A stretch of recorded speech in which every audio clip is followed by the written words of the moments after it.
Hello everyone, this is me Rudransh Gupta, and while I usually post reviews, I've decided to go one step further and I try to make videos talking about film. So I've decided to start off with a little something new, and I'll be talking about the shows and films that I watched in the month of May.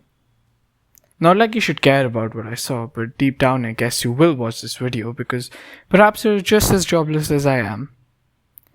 I know a lot of you are like, come on, man, seriously? A video about movies you saw this month? As if those reviews you post aren't annoying enough? Well, I am truly sorry.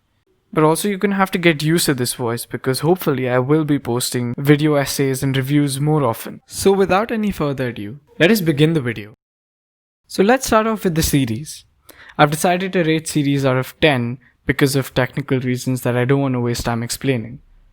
I watched 2 shows this month and I know that's not a lot, but the first one that I saw was Never Have I Ever. Now I know a lot of you who have seen the show really love it, but honestly, it just wasn't my thing.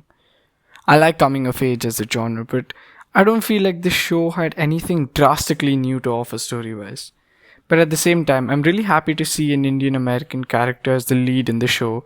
I feel like there should be more representation, and this is a great start. While the show wasn't the best show that spoke about teenage life and sexuality, certain moments in the show were great.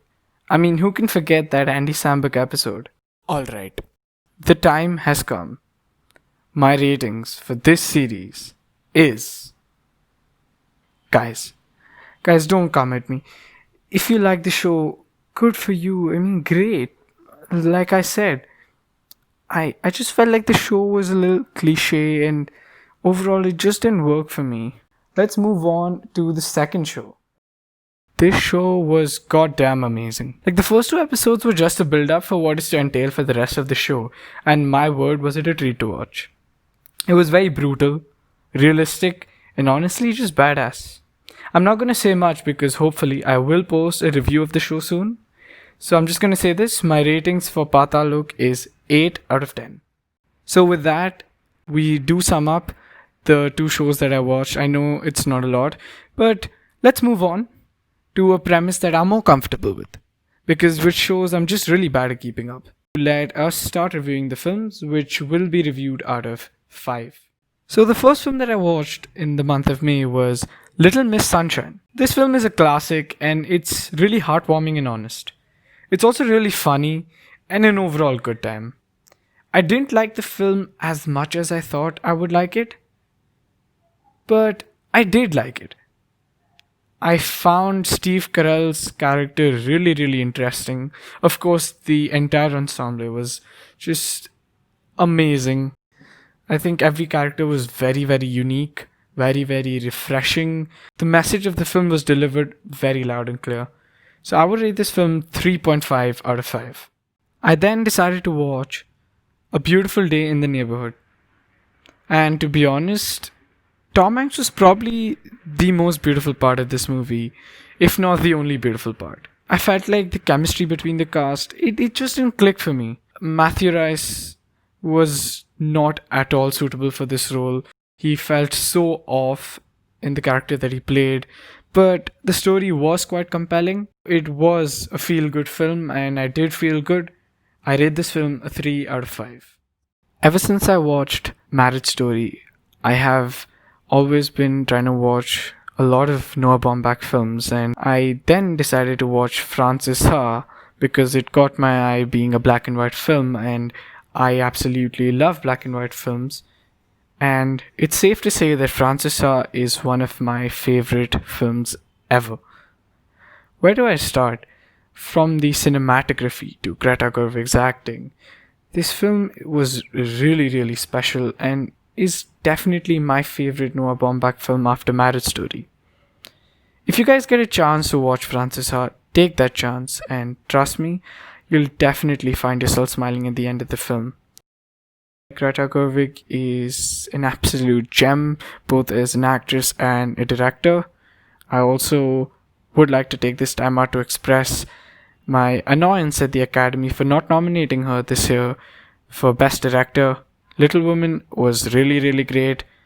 Todd Phillips, why was he in there? I rate Francesa a solid 4 out of 5. Extraction is a 2.5 out of 5. I've already written a review, there's not much to say, so let's just move on. I also rewatched The Social Network this month, just to remember the times when teenagers would actually use Facebook. It just started raining. Mr. Zuckerberg, do I have your full attention? I love this film so much. Every single time I watch it, it has all my attention. I felt like the writing was absolutely incredible. The direction, of course, was masterclass, and the acting performances were also really, really great.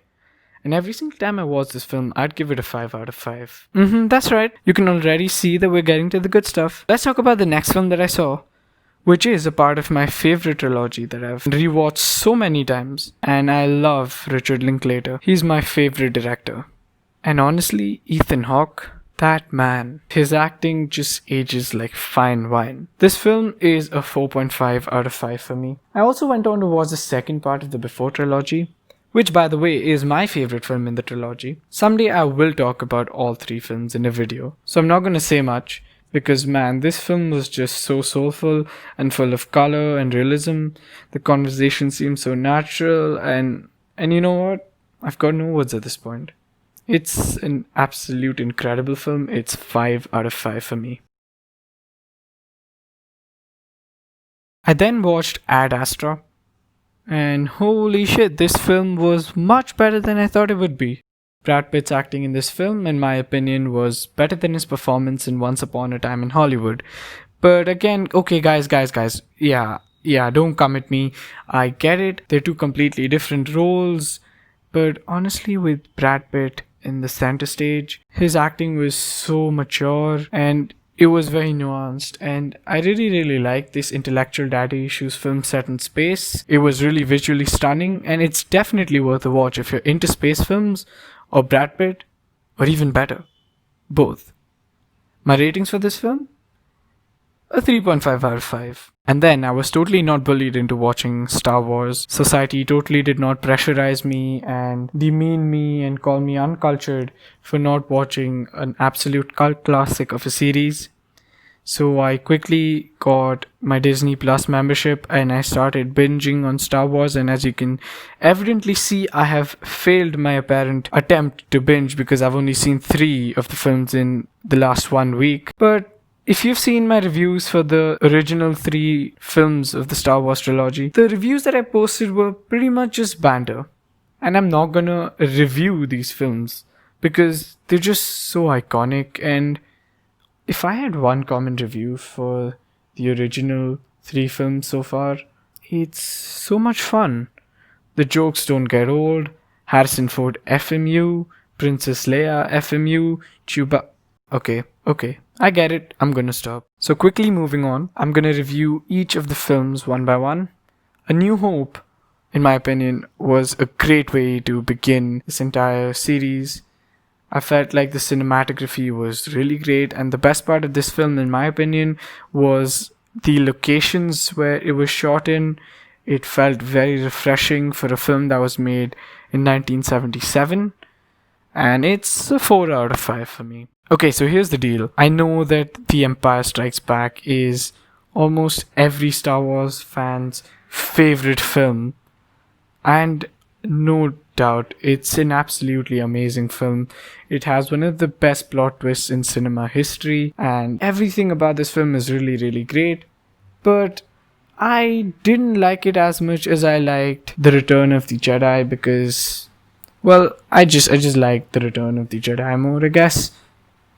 But The Empire Strikes Back by no means is a bad film, and it's a 4 out of 5 in my opinion. And then of course we ended watching the original trilogy with The Return of the Jedi, which, surprise, is also a 4 out of 5. But yes, in all honesty, this film ends the main 3 films so well. Oh my god, it was hilarious. The action sequences were so well done, and I really can't say much without giving out spoilers. I felt like this was my favorite film so far, and Daddy really came around. If you've been watching and reading my reviews and understood that reference claps, If you understood that reference without watching my reviews, also claps, you're smart, but also read my reviews. It makes me feel better. And with that, we have come to the end of the films and shows that I watched this month.